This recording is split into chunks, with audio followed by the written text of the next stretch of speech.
RGD recording studio घोघरटिया।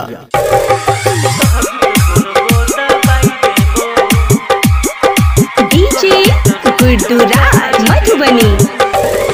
RGD recording studio Ghoghartiya. हमारा गेरनिया दुल्हा बना गे दुल्हा बना। हमारा गेरनिया दुल्हा बना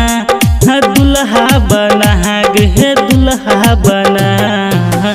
कहबी तो गोरबो दबाई देबो, कहबी तो रोटियों पकाई देबो, कहबी तो गोरबो दबाई देबो, कहबी तो रोटियों पकाई देबो। DJ Guddu Madhubani, DJ Guddu Madhubani, DJ Guddu Madhubani. RGD recording studio Ghoghartiya.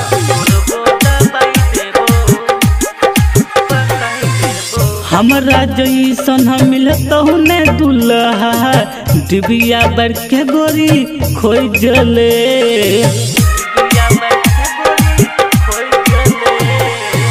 हमरा जैसन मिलतहु ने दुल्हा, डिबिया बर के गोरी खोई जले। लहंगा चोली सब धोई देबहु, रतिया में जान से सजैबो।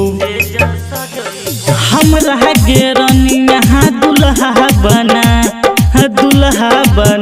गे दुल्हा बना।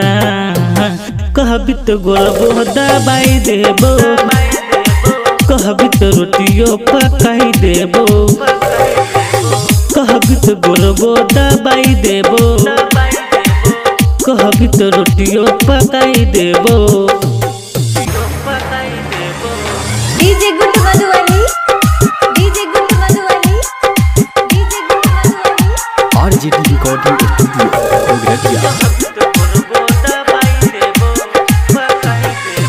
कमी ने रह देबहु कोनो चीज के, कह छो सहते लाल गे।